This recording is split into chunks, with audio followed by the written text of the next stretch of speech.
Praise the lord. మన ప్రభును రక్షకుడైన యేసుక్రీస్తు నామములో మీ అందరికీ వందనాలు చెల్లిస్తున్నానండి. ఈరోజు ఈ లోకపు నటన గతించుచున్నది అన్న యొక్క శీర్షిక మీద మనం ధ్యానం చేసుకున్నాము. మనము బైబిల్ వాక్యంగా 1 కొరింథీయులకు రాసిన పత్రిక 7వ అధ్యాయము 31వ వచనాన్ని ధ్యానం చేసుకున్నాం. ఈ లోకము అనుభవించువారు అమితముగా అనుభవింపనట్టును ఉండవలెను, ఏలైనగా ఈ లోకపు నటన గతించుచున్నది. దేవునికి స్తోత్రం, మహిమ కలుగునుగాక. చూడండి, ఈ లోకాన్ని ఎవరైతే అనుభవిస్తున్నారో అమితముగా అనుభవించకండి, మితముగా అనుభవించండి, అసలు అనుభవిస్తున్నట్లుగా ఉండకండి కదండి. దానికి ఒక ఎగ్జాంపుల్గా చెప్పాల్సిన మాట ఏంటంటే, పాలల్లో నీళ్లు పోస్తే కలిసిపోతాయి, పాలల్లో నూనె పోస్తే కలవదు, తేలుతా ఉంటుంది, అంతేనండి. ఈ లోకంలో మనము అలాగ ఉండాలి అని అపోస్తుడైన పౌలు కొరింథీ సంఘంతో మాట్లాడుతూ ఉన్నాడు. అదే విషయాన్ని మనము కూడా ధ్యానం చేస్తూ ఉన్నాము. ఈ లోకంలో జీవిస్తున్న మనము ఈ లోకంలో కలిసిపోవద్దు, లోకానికి వేరుగా ఉండాలి, అమితముగా దీన్ని అనుభవిస్తున్న వారిగా, లోకంలో మునిగిపోయిన వారిగా ఉండొద్దు. చిన్నప్పుడు ఒక పాట పాడేవారు సండే స్కూల్లో, ఉప్పు నీటిలోని చేప అది ఎన్నటికీ ఉప్పైపోదు. హల్లెలూయా. చేప సముద్రంలో ఉంది, ఉప్పు నీటిలో ఉంది, సముద్రపు నీరు ఉప్పుగా ఉంది, అది త్రాగలేకపోతా ఉన్నాం. కానీ సముద్రంలో నివసించే చేప ఉప్పగా లేదు. హల్లెలూయా. దాన్ని కూర వండుకున్నప్పుడు ఎంతో శ్రేష్టంగా ఉంది కదండి. అలాగున మన జీవితం ఉండాలి. హల్లెలూయా. ఉప్పు నీటిలో ఉన్న చేప వలె ఉండాలి, ఉప్పుగా అయిపోవద్దు, ఈ లోకంలో కలిసిపోవద్దు. హల్లెలూయా. మండి పడవ నీటిలో ప్రయాణం చేస్తూ ఉంది కదండి. లోకము అనగా ఆ యొక్క నీరు, సముద్రపు నీరు, పడవ ఆ నీటిలో ప్రయాణం చేస్తూ ఉంది. అది మన ఆత్మీయ జీవితం. పడవ అనగా మన ఆత్మీయ జీవితం. ఈ లోకము ఆ పడవలోనికి రావద్దు, వచ్చినప్పుడు పడవ మునిగిపోతుంది. హల్లెలూయా. మనము లోకంలో ఉన్నాము కానీ ఈ లోక సంబంధము కాదు అని యేసుక్రీస్తు ప్రభువారు యోహాను సువార్తలో చెప్పినారు. హల్లెలూయా. కానీ కొంతమంది ఈ లోకమే శాశ్వతం అన్నట్లుగా జీవిస్తున్నారండి. వాళ్ళు తినడానికే బ్రతుకుతున్నట్లుగా జీవిస్తున్నారు. డైలీ ఈరోజు ఏం తిందామా, ఏమి వండుకుందామా కదండి. తిండి తిండి తిండి, విచిత్రమైన వంటలు, విచిత్రమైన కూరలు, విపరీతమైన మాంసాపేక్ష, ఈ లోకాన్ని అనుభవించాలి అన్న కోరిక, వారి కడుపే వారికి దేవుడు, నాశనమే వారి అంతమని అపోస్తుడైన పౌలు మరొక సందర్భంలో అన్నాడు కదండి. నీ కడుపే నీకు దేవుడుగా ఉన్నాడా? నీ జీవితం అంతా తిండి కోసమేనా? అయితే జాగ్రత్త కదండి. అలాగున నోవాహు దినాల్లో కూడా జీవించినారు జనాలు. తినుచు, త్రాగుచు, పెళ్లిళ్ళకిచ్చు, పెళ్లిళ్ళు చేసుకొనుచు ఎంతో సంతోషంగా, సంబరంగా జీవిస్తున్నారు. లోకంలో పాపంలో ఉన్నారు. కానీ ఏమైందండి? జలప్రలయం వచ్చి సమస్తం కొట్టుకపోయింది. రెండవ రాకడలో కూడా జరిగేది ఇదే. జనాలు లోకంలో అనుభవించాలి, తినాలి, త్రాగాలి, ఎంజాయ్ చేయాలి. కావో పియో మస్తు మజా కరో, ఇదే లోకం యొక్క సూక్తి కదండి. అలాగున్న జీవిస్తున్న వారికి శ్రమ కలుగుతుంది, నష్టం వస్తుంది, నరకానికి వెళ్తారు. ప్రత్యేకమైన జీవితం జీవించిన వారు పరలోకం వెళ్తారు. హల్లెలూయా. ఈ లోకాన్ని అనుభవిస్తున్న నీవు, క్రైస్తవులు కూడా కొంతమంది విపరీతంగా లోకాన్ని అనుభవిస్తూ మేము లోకంలో లేమని అనుకుంటా ఉన్నారు, మేము ప్రభులోనే ఉన్నామనుకుంటున్నాను కదండి. విపరీతంగా అనుభవిస్తేస్తూ ఉన్నారు కదండి. బట్టల మీద బట్టలు, నగల మీద నగలు, ఏమంటే కార్ల మీద కార్లు. ఈ మధ్య 6 నెలలకు ఒకసారి ఫోన్లు మారుస్తున్నారు జనాలు కదండి. కొత్తగా అప్డేటెడ్ ఫోన్ వచ్చిందని 6 నెలలు, సంవత్సరానికే మార్చేస్తూ ఉన్నారు. తినడము, త్రాగడము, బట్టలు, వేసుకునే బట్టలు, ఫోన్లు, కార్లు, బంగ్లాలు. కొంతమందికి ఎప్పుడు డబ్బు పిచ్చి, డబ్బు ఆస్తులు, డబ్బు ఆస్తులు, నాకు వచ్చే లాభం ఎంత, నాకు వచ్చేది ఎంత, ఇదే జీవితం కదండి. అలాగున జీవించిన వారు పరలోకానికి, నిత్య జీవానికి వెళ్ళారు. ఈ లోకపు నటన గతిస్తుంది. హల్లెలూయా.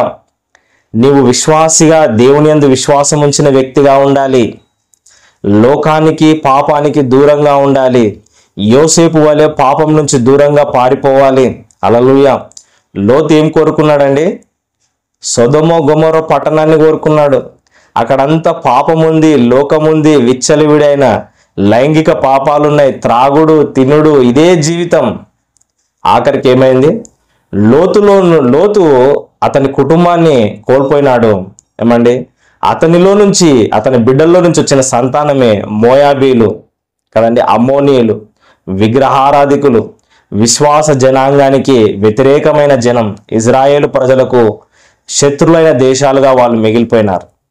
అబ్రహాము గుడారములో నివసించడానికి ఇష్టపడ్డాడు. హల్లెలూయా. ఎడారిలో జీవించడానికి ఇష్టపడ్డాడు. దేవుని మాట ప్రకారం విశ్వాసంతో జీవించడానికి ఇష్టపడ్డాడు. బలిపీఠం కట్టడానికి ఇష్టపడ్డాడు. మితముగా జీవించినాడు. ఏమండి? హెచ్చులకు పోలేదు కదండి. అతనికి ఉన్న దాంతోనే తృప్తిగా జీవించినాడు. దేవుని కృపను పొందుకున్నాడు కదండి. మరి నువ్వు హెచ్చులకు వెళ్తా ఉన్నావా?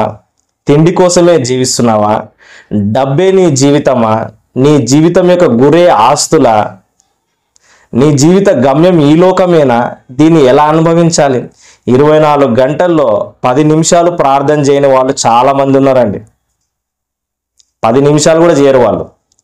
ఎప్పుడు షాపింగ్, బట్టలు, తిండి, నిద్ర, విపరీతమైన నిద్ర, 10-12 గంటలు నిద్ర. కడుపే వారి దేవుడు. లోకాన్ని అనుభవించాలి, కొత్త మూవీస్ చూడాలి, కొత్త స్థలాలకు వెళ్ళాలి, వేరే అనుభవించాలి. ఇదే వారి జీవితం. దేవుని మందిరం పట్ల ఆసక్తి లేదు. దేవుని బిడ్డలు వారు శ్రమల్లో ఉన్నారన్న ఆలోచన లేదు. తినాలి, తిరగాలి. శ్రమలు వచ్చినప్పుడు బ్రదర్ ప్రార్థన చేయండి, కష్టాల్లో ఉన్నాం, మాకు స్వస్థత కావాలి, ఇప్పుడు అనారోగ్యం వచ్చింది, నువ్వు బాగా తిని రోగాలు తెచ్చుకో, మీకోసం మేము ప్రార్థన చేస్తాం అన్నట్లు నాకు అనిపిస్తూ ఉంటుంది కొన్నిసార్లు కదండి. విపరీతమైన ఫుడ్ తింటూ ఉంటారు, జంక్ ఫుడ్ తింటూ ఉంటారు, అనారోగ్య పాలవుతూ ఉంటారు కదండి. త్రాగుతూ ఉంటారు, అక్కడిక్కడ తిరిగి శాపాన్ని తెచ్చుకుంటూ ఉంటారు, వెళ్ళకూడని స్థలాలకు వెళ్తూ ఉంటారు. లోకంలో ఏదో అనుభవించి పాపంలో ఉండి తమ డబ్బునంతా లోకంలోనే ఖర్చు చేస్తూ ప్రభు దగ్గరికి వచ్చి మాకు మనశ్శాంతి లేదని చెప్తా ఉంటారు. హల్లెలూయా. నీకు మనశ్శాంతి కావాలా? శాంతి సమాధానం కావాలా? అయితే ఈ లోకాన్ని అనుభవించడానికి ఇష్టపడకు. ప్రత్యేకంగా ప్రభు కోసం జీవించు. విశ్వాస యాత్రలో ముందుకెళ్ళు. పరలోకం వైపు చూడు. అక్కడ పరలోకంలో నిత్య జీవంలో నీవు జీవించవలసి ఉందన్న దృష్టితో నువ్వు జీవిస్తూ ఈ లోకంతో ఎక్కువగా సాంగత్యం చేయకుండా అమితముగా ఉండు. హల్లెలూయా. 4 కార్లు నీకు అవసరం లేదు, 10 ఇండ్లు నీకు అవసరం లేదు. హల్లెలూయా కదండి. 30 జతల బట్టలు నీకు అవసరం లేదు, 10 రకాల కూరలు, మాంసము నీకు అవసరం లేదు. కొద్దిగా ఆహారం తింటే సరిపోతుంది కదండి. ఈ లోకాన్ని అనుభవించేవారు మితముగా ఉండాలి. ఎందుకంటే మనము విశ్వాసులము, దేవుని బిడ్డలము, పరలోకమే మన గమ్యము. హల్లెలూయా. దేవునికి స్తోత్రం, మహిమ కలుగును గాక. ఇంకొక వచనం చూడండి, 1 తిమోతికి రాసిన పత్రిక 6వ అధ్యాయం 6వ వచనం. సంతుష్టి సహితమైన దైవభక్తి గొప్ప లాభసాధకము. తృప్తిగా జీవించు. ఇంకా కావాలి, ఏదో కావాలి. ప్రభు కావాలని లేదు, దేవుని సన్నిధి కావాలని లేదు, లోకం కావాలి, అనుభవించాలి, ఇంకా తినాలి, తిరగాలి. ఇది చాలా నష్టాన్ని తెస్తుంది ప్రియులారా. ఇబ్బందులు వచ్చినప్పుడే ప్రేయర్కి వస్తున్నారు కొంతమంది కదండి. మిగతా సమయం అంతా లోకంలో, పాపంలో, సీరియల్స్లో, మూవీస్లో, ఏమండి ఇంకా చాలా చెడ్డ కార్యాల్లో, త్రాగుడులో, మత్తులో జీవిస్తున్నారు. అది నిన్ను నరకానికి తీసుకెళ్తుంది. జాగ్రత్త. హల్లెలూయా. 1 తిమోతి 6వ అధ్యాయం 7వ వచనం కిందికి చూసుకుందామండి. మనం ఈ లోకంలోనికి ఏమీ తేలేదు, దీనిలో నుండి ఏమీ తీసుకుపోలేము కదండి.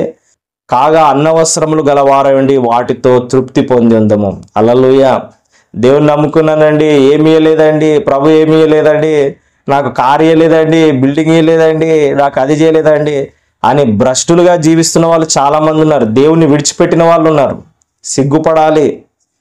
కారు, బిల్డింగ్ కాదు, పరలోకం కావాలి, యేసయ్య కావాలి, నిత్య జీవం నేను వెళ్ళాలి, రక్షింపబడాలి, నా కుటుంబం రక్షింపబడాలి, నా సమాజం రక్షణలోనికి రావాలి, క్రీస్తుకు సాక్షులుగా మేము ఉండాలి. ఇది నిజమైన విశ్వాసం. కొంతమందిది డూప్లికేట్ విశ్వాసం. డబ్బుల కోసము, ఆస్తుల కోసం వాళ్ళ విశ్వాసం, స్వస్థతల కోసం విశ్వాసం. ఈ లోకంలో ఏదో పొందుకోవాలన్న కోరికనే తప్పితే నిజంగా యేసుక్రీస్తు కావాలన్న ఆశ వాళ్ళలో లేదు కదండి. ఎక్కువ రోజులు వీళ్ళు ఉండరు, ఎక్కువ రోజులు విశ్వాసంలో ఉండరు, ఇడిచిపెట్టేస్తారు ప్రభుని. అలాంటి వారిని చాలామందిని నేను చూసినాను కదండి. కేవలం తిండి కోసమే బ్రతుకుతారు, డబ్బుల కోసమే బ్రతుకుతారు, ఆస్తుల కోసమే వాళ్ళ జీవితం. ప్రభుని యథార్థంగా వెంబడించేవారు కాదు కదండి. వాళ్ళ సుఖభోగాల కోసం ఎంతైనా ఖర్చు పెడతారు, లక్షల్లోకైనా ఖర్చు పెడతారు. దేవుని సేవ నిమిత్తం ఎప్పుడు ఖర్చు చేయరు వాళ్ళు కదండి. అలాంటి వాళ్ళది దొంగ భక్తి అని మరొకసారి తెలియజేస్తా ఉన్నాను. ఆ 9వ వచనం చూడండి. ధనవంతులుగా గుట్టకు అపేక్షించువారు శోధనలోను, ఉరిలోను, అవివేక యుక్తంలోను, హానికరములైన అనేక దురాశల్లోనూ పడుదురు. అట్టివి మనుషులను నష్టంలోను, నాశనంలోను ముంచివేయను. ధనవంతులు కావాలి, ప్రేయర్ చేసినా కూడా డబ్బు డబ్బు డబ్బు డబ్బు, లక్షలు కోట్లు కావాలి. ఇలాంటి వారు ఏమైపోతారంటే ఉరిలోను పడతారు, నాశనంలోను పడతారు. నష్టంలో వాడి తిరిగి ఆఖరికి నశిస్తారు. డబ్బే నీ గురైతే నువ్వు నష్టపోతావు, కష్టపడతావు, శ్రమల పాలవుతావు, ఆఖరికి నశించిపోతావు, విశ్వాస భ్రష్టుడిగా అయిపోతావు కదండి. ఎందుకంటే చూడండి 10వ వచనం. ఎందుకనగా ధనాపేక్ష సమస్తమైన కీడులకు మూలము. కొందరు దానిని ఆశించి విశ్వాసం నుండి తొలగిపోయి నానా బాధలతో తమను తామే పొడుచుకొనిరి. ధనాపేక్ష ఏమైందండి? సమస్త కీడులకు అదే మూలం. డబ్బు ఉంటే సకల విధమైన పాపాలు చేయొచ్చు. బిలాము డబ్బును కోరుకునే విశ్వాసంలో నుంచి తొలగిపోయి భ్రష్టుడైపోయినాడు. లోతు భార్య లోకాన్ని చూసింది, అందుకనే ఉప్పు స్తంభం అయిపోయింది. హల్లెలూయా. మరి నీవేం చూస్తా ఉన్నావు? లోతు సొదొమ గొమొరను ఎన్నుకున్నట్లు లోకాన్ని ఎన్నుకుంటున్నావా? పాపాన్ని ఎన్నుకుంటున్నావా? అబ్రహాము వలె విశ్వాసంగా జీవించడానికి, ప్రత్యేకంగా జీవించడానికి ఇష్టపడుతున్నావా? షడ్రక్, మెషక్, అబేద్నెగోల వలె దేవుని కోసం సాక్షిగా జీవిస్తున్నారా? ఏమండి, చాలామంది డ్యూయల్ యాక్షన్ జీవిస్తూ ఉన్నారు. ద్వంద్వ వైఖరి. మేము అటు సైడ్ క్రిస్టియనేనండి, ఇటు సైడ్ హిందువులమేనండి, అటు సైడ్ విశ్వాసం ఉందండి, ఇటు సైడ్ మేము అది ఉందండి అనే ద్వంద్వ వైఖరిలో జీవిస్తూ ఉన్నారు. ప్రభువుని నమ్ముకున్నాము, దేవునికి సాక్షులుగా ఉండాలి. హల్లెలూయా. లోకమునకు, పాపమునకు వ్యతిరేకంగా మనం ఉండాలి. 11వ వచనం. దైవజనుడా, నీవైతే వీటిని విసర్జించి పారిపోము. బ్రాకెట్లో నీతిని, భక్తిని, విశ్వాసమును, ప్రేమను, ఓర్పును, సాత్వికమును సంపాదించుకొనుటకు ప్రయాసపడు. దేనికోసం ప్రయాసపడాలి? భక్తి, విశ్వాసము, ప్రేమ, ఓర్పు, సాత్వికము ఇవి సంపాదించుకోవడానికి ప్రయాసపడు. ఆఖరిగా నిత్య జీవానికి వెళ్ళడానికి ప్రయత్నించు. దానికోసం నీవు ప్రయాసించపడు తప్పితే ఈ లోకం నుంచి దూరంగా పారిపో. హల్లెలూయా. పాపం నుంచి దూరంగా పారిపో. హల్లెలూయా. మరి ఈ వాక్యం వింటున్న నువ్వు ఏ స్థితిలో ఉన్నావో తెలియదు. నీ మనస్సు మారాలి. లోకం నుంచి, పాపం నుంచి దేవుని వైపు మారాలి. దేవుని కోసం కష్టపడు, ప్రభులో ఉండు. ప్రభు నమ్ముకొని 10 ఏళ్ళు అయిందండి, 10 years అయిందని అంటున్నారు, కానీ ఏ మార్పు లేదు. హల్లెలూయా. ఏ మార్పు లేదు. ఎప్పుడు లోకాన్ని అనుభవిస్తామన్నట్టే ఆ కోరికలు, ఆశలు ఇంకా చచ్చిపోలేదు. చాలా ప్రమాదంలో కదండి. మనం దేవుని వైపు చూసేవారిగా ఉండాలి. మితముగా జీవించి ఉన్న దాంట్లో అడ్జస్ట్ అవ్వు, సంతోషంగా ఉండు. ఆహారం ఇచ్చినాడు, వస్త్రాలు ఇచ్చినాడు, ఉండడానికి ఇల్లు ఇచ్చినాడు, ఇంకేం కావాలి నీకు? హల్లెలూయా. ప్రభు నాకు అది ఇయ్యలేదు, ఇది ఇయ్యలేదని ఏడవకండి. ఈ లోకం శాశ్వతం కాదు. ఈ లోకపు నటన గతిస్తుంది. ఈ గుడారమును అనగా ఈ శరీరాన్ని విడిచిపెట్టి మనం ప్రభు దగ్గరికి వెళ్ళాలి. శరీరం కోసము, తిండి కోసము, సుఖభోగాల కోసం, బట్టల కోసము, లోకం కోసము, ఎంజాయ్మెంట్ కోసం జీవించకండి. హల్లెలూయా. God bless you. చిన్న ప్రార్థన చేస్తాను.